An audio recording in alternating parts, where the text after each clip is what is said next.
city of Coventry, famous for its cathedral, the noble ruins of which stand as a monument to her people's courage in the face of death and destruction from the dark clouds of war.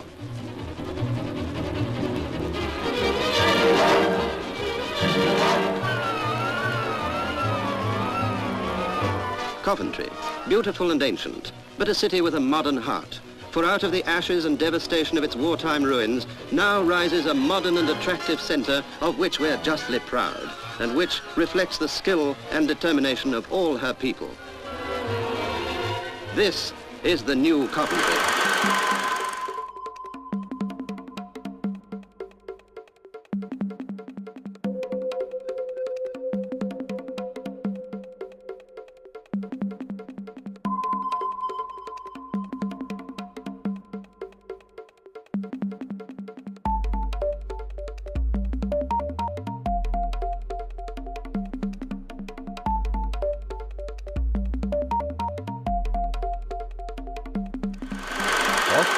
Early jungle, but they were one of the same thing.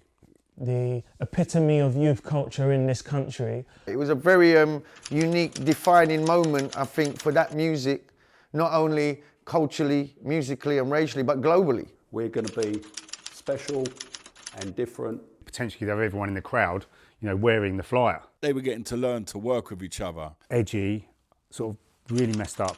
And so that kind of spoke to us. I was trying to speak to us. It was great times. Here you go, boys. Here's your platform.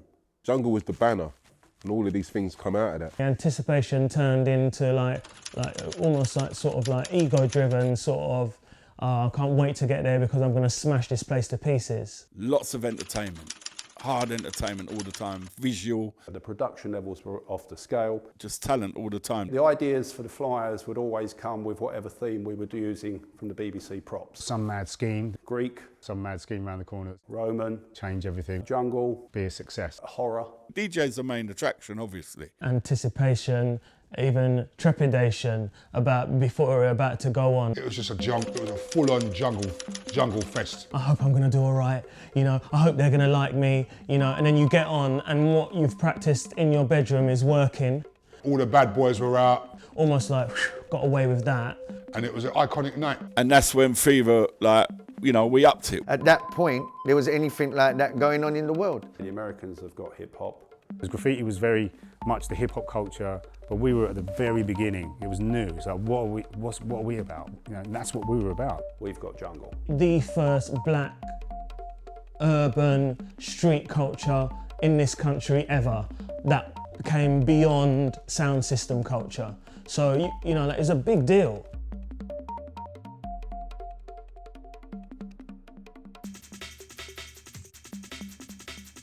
Lyrics, the MCs, the big bass lines which were always there.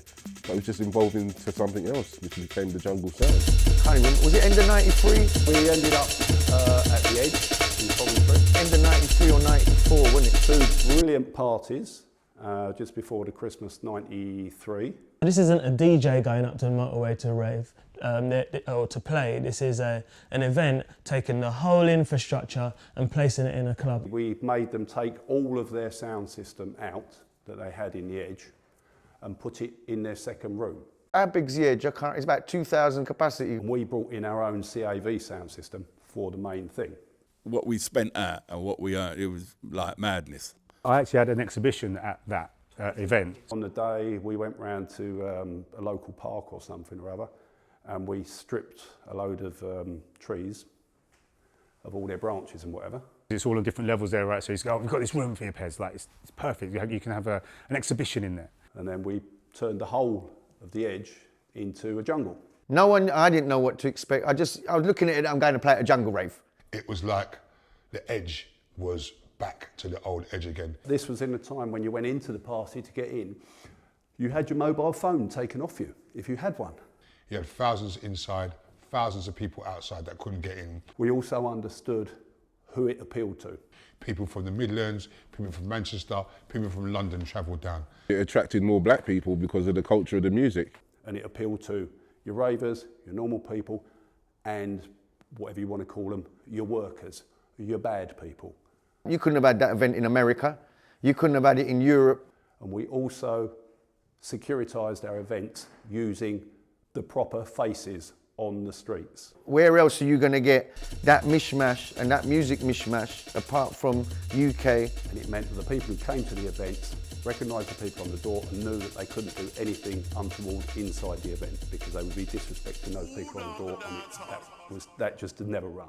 And this new jungle sound was born. It's a very proud moment.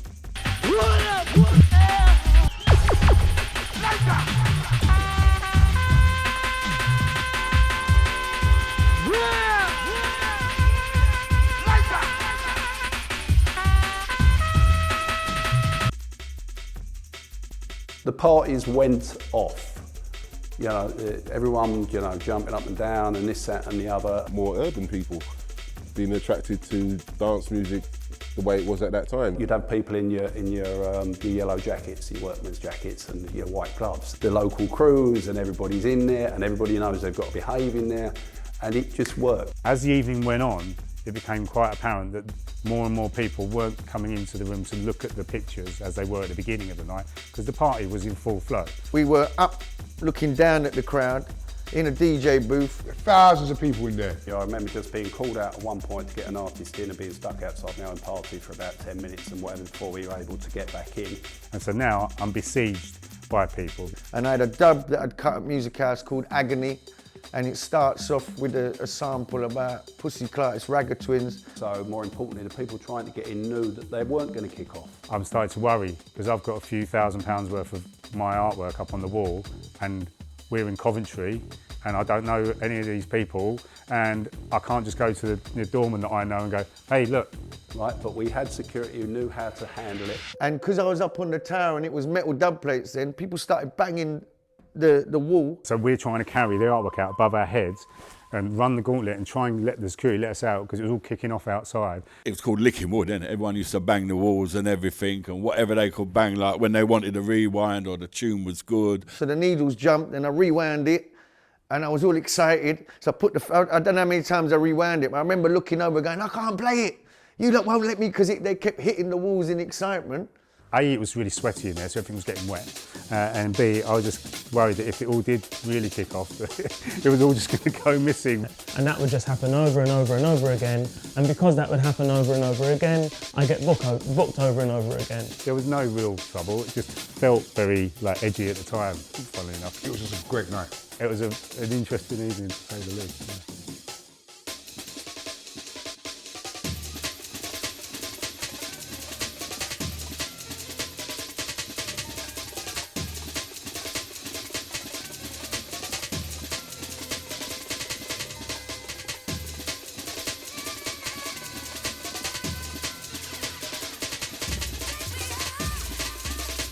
Fever, what I had in mind was going back to the old reggae days of sound systems in Jamaica, where you had Kilimanjaro, Prince Jammies, and what they would do, they'd have the music, but they'd feature artists, MCs. But all I can hear is like, rah, rah, rah, rah, rah, rah, rah, rah, rah. And I'm like, rah, rah, rah, rah. Do we need to adjust the sound system? Rah, rah, rah.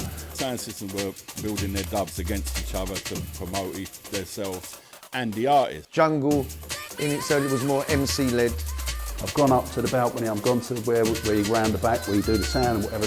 You know, the ragga MCs, not just ragga MCs, but the MCs. The MCs became stars. I used to try and overlap the MCs by about 15 minutes. Ragga Twins, Navi, 5-0. And they work together, do a little special together. I'm just about getting round there to work it out, and then rah, rah, rah, rah, rah. And then my hearing got it. Then Rocky would come out and then the Ragga Twins would introduce the next DJ. So that night, Jungle Fever was like a full-blown dance.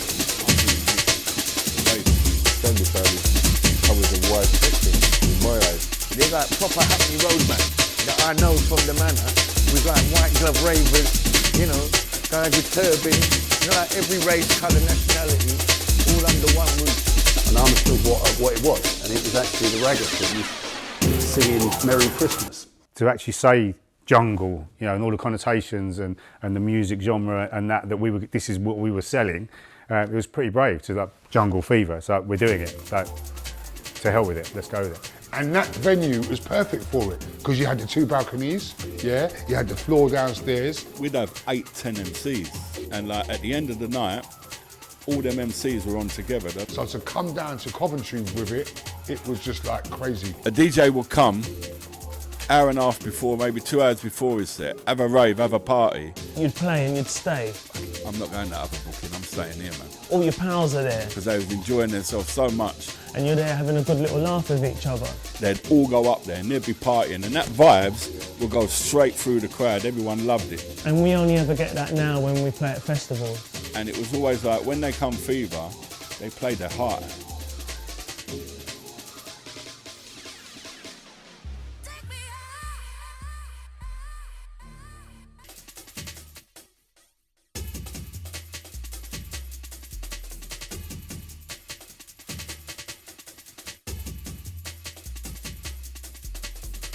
The Jungle Fever night was an eye-opener because it attracted a different clientele, different types of people.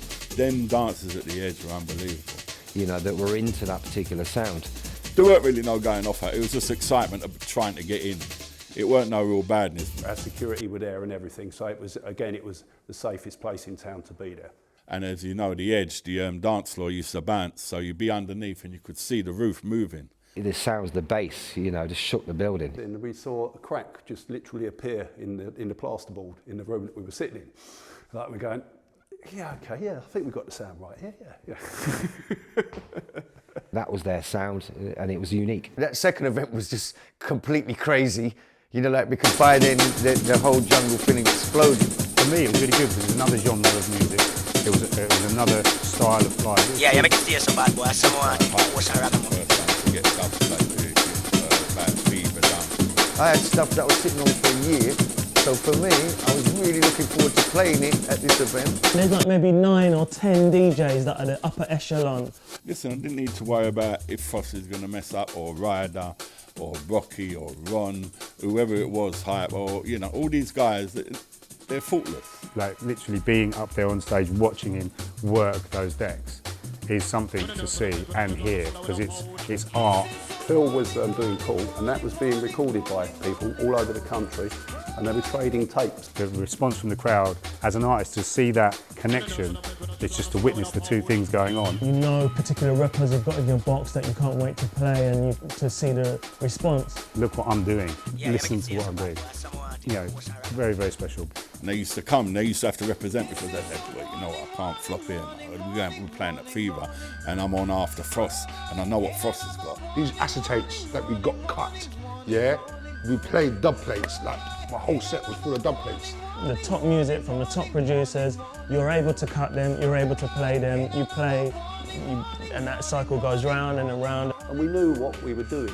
Their standard was 150%. The word was getting out. A, to do it in Coventry, B, to do it at a Jungle Fever event. It wasn't like a fluffy house event, you know. But we were breaking down barriers. It's just like we wanted to do something different.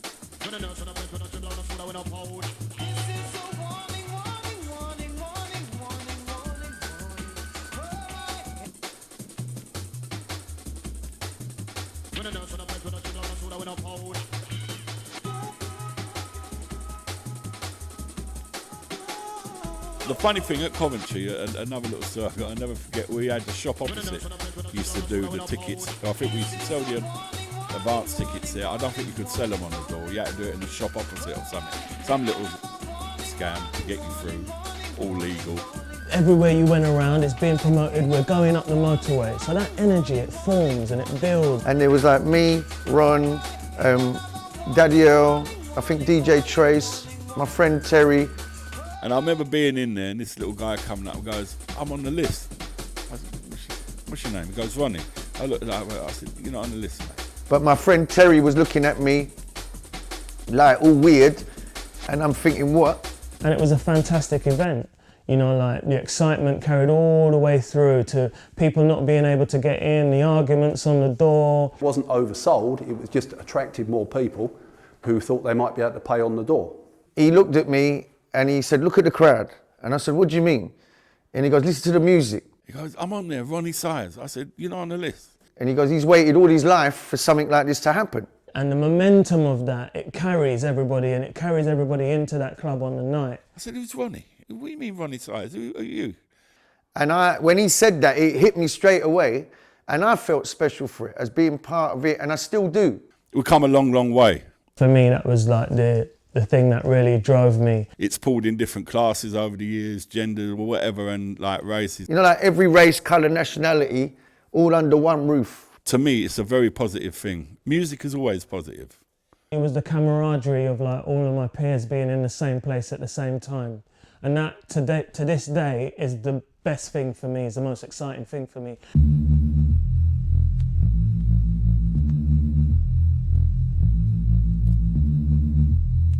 Mate, you need to put 50p in the meter, the light's just gone off. What light? He just literally done it that second. The house lights have just gone off.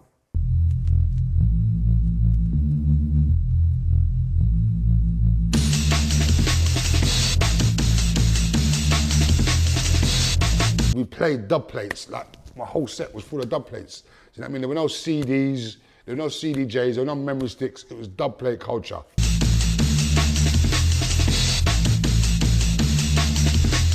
But we survived to tell the tale. It's a story, I guess.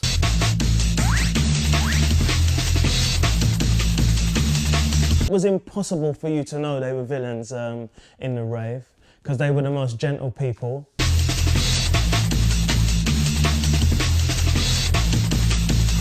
Like, I'm proud of it. But at the time I was doing it, I never thought back then that in 20 years' time or 30 years' time, people are going to look on it as a classic or some kind of art.